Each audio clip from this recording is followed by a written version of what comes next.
Hi, boys and girls.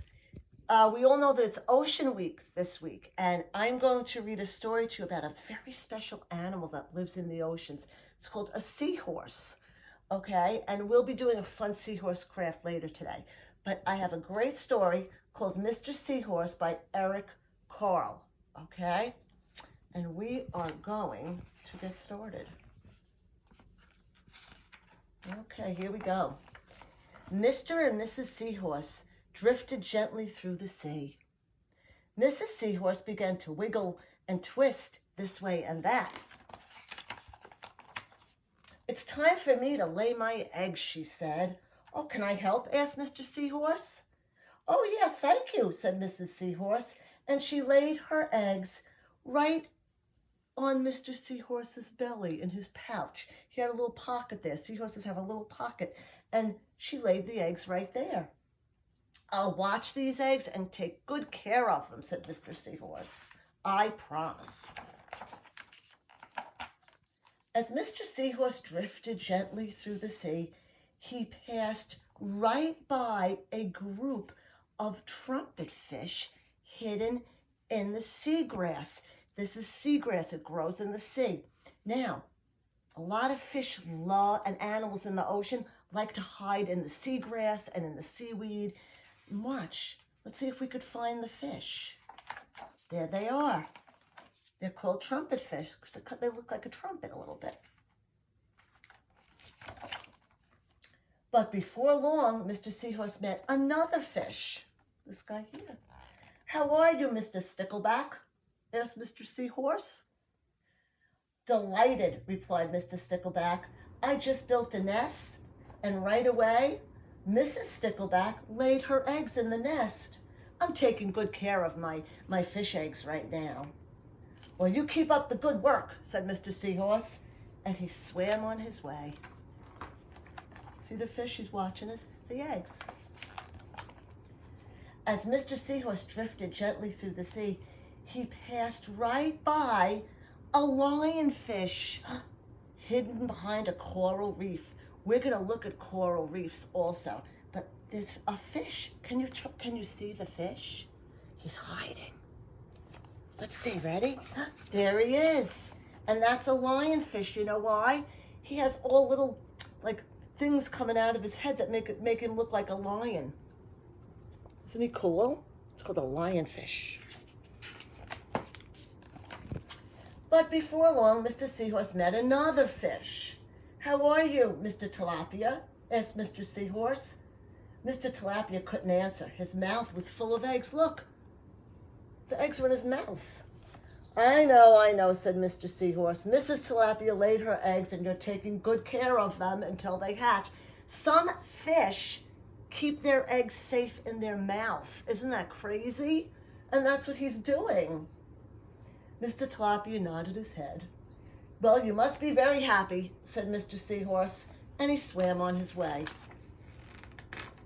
See, all the different fish have different ways of taking care of their eggs. As Mr. Seahorse drifted gently through the sea, he passed right by a pair of leaf fish hidden in the seaweed. Okay, let's see if we could find it. I'm going to move the seaweed. Ready? There they are. They're called leaf fish because they look like leaves.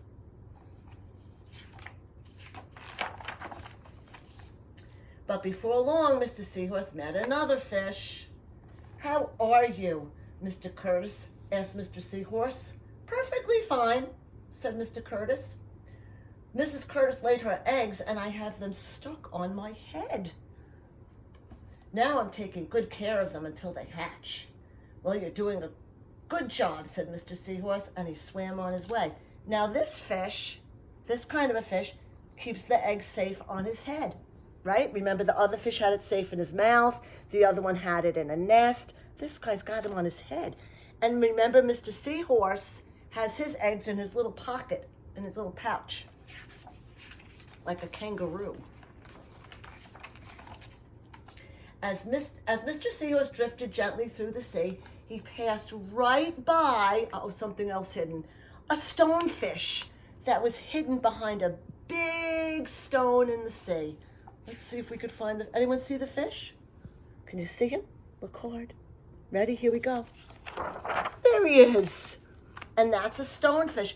He looks like a stone. And you know why?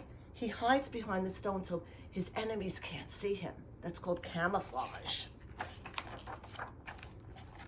But before long, Mr. Seahorse met another fish. "How are you, Mr. Pipe?" asked Mr. Seahorse. "Couldn't be better," replied Mr. Pipe. "Mrs. Pipe laid her eggs along my belly. I'm taking good care of them until they hatch." See the eggs? This is a pipe fish because it looks like a pipe, right? And the eggs, this kind of fish carries the eggs on its belly and protects them. "You should be very proud of yourself," said Mr. Seahorse, and he swam on his way. But before long, Mr. Seahorse met another fish. "How are you, Mr. Bullhead?" asked Mr. Seahorse. There's Mr. Bullhead. "Tip-top," said Mr. Bullhead. "Mrs. Bullhead laid her eggs and they hatched. Now I'm babysitting. Wow, look at all the baby fish he's got. Look at them all." "You're doing a fine job," said Mr. Seahorse, and he swam on his way. Uh-oh, look! The time had come for the seahorse babies to be born. Hooray! Mr. Seahorse wiggled and twisted this way and that, and the babies tumbled out of his pouch. So you could see his pouch over here. And remember, the eggs were in there, and they hatched, and the babies are coming out. Isn't that cool? One baby turned around and tried to swim back into the pouch. "Oh no," said Mr. Seahorse, "I do love you, but now you are ready to be on your own." And off swam the babies. Look at them go. Bye, babies. So cute. So wasn't that a great story, guys? See, so we saw different kind of fish in the big ocean, how they carry the eggs differently, right? And how they protect the eggs until the babies are born. Okay, well, I hope you enjoyed it. And I will see you guys in a little bit, and we're going to make Mr. Seahorse. Okay? All right. Love you. Miss you guys. See you soon.